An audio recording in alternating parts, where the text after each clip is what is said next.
Hui is working as front of house at Koto and is still helping the other kids whenever she can. I see her now and I'm just really, really proud of her. My dream is I can be a trainer in the future so I can pass my knowledge to others. So.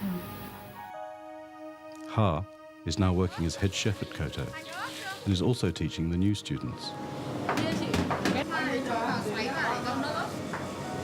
She's just completely transformed into a beautiful, confident young woman, and she just keep on getting better and better.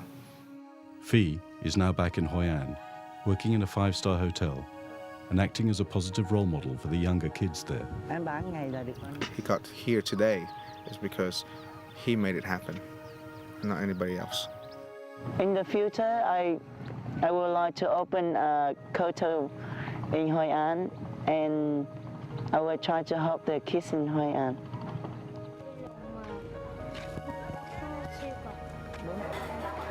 Now the next batch of Koto students are being trained, some of them by the first graduates, showing that this project is sustainable. The greatest accomplishment for someone that's helped you is to see you stand on your own 2 feet.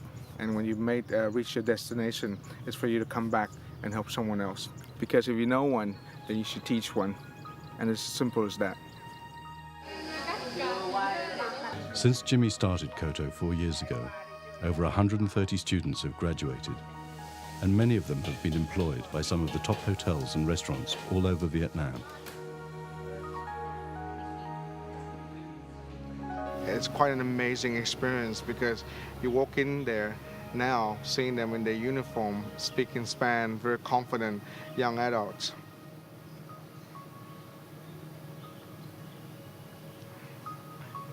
You just can't help but to be very proud of them.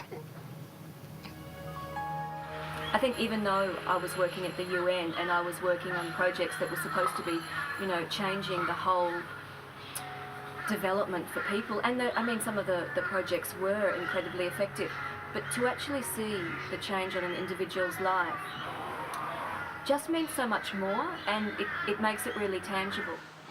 Jimmy could now start thinking about his next dream, which is to open Kotos in other parts of Vietnam and other countries, including Australia. In March 2004, Jimmy decided to take Ha and Hui with him to Australia to help him with his fundraising program. I can be a trainer in the future. The girls went to the Melbourne Food and Wine Festival to learn about the different kinds of foods and spices available in Australia. Jimmy felt it was important for the girls to learn that even in a wealthy country like Australia, there are street people too. When the girls fed the homeless in Sydney with Just Enough Faith, and it was a very, very moving and profound effect on them. I guess that it was only a couple of years ago, they were actually in the same boat and not knowing where your next meal come from. When Jimmy does open a Koto in Australia, he hopes that some of his graduates will be able to come with him to pass on their skills to the young Australian street kids and help them have a better future. The most I could ever expect once they leave the Koto training program is for them to know themselves and be confident in themselves and have faith in themselves. Because it's only then, when they have that they're able to know one, teach one, and pass that on. I could ask them to be a good person, but then they'll be asking too much. Because if they know themselves, then they already are.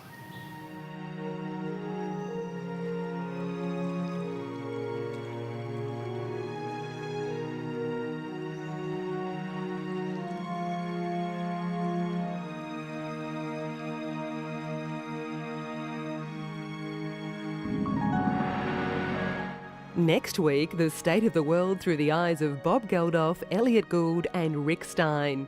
They're grumpy old men and they're having their say next Tuesday night at 8.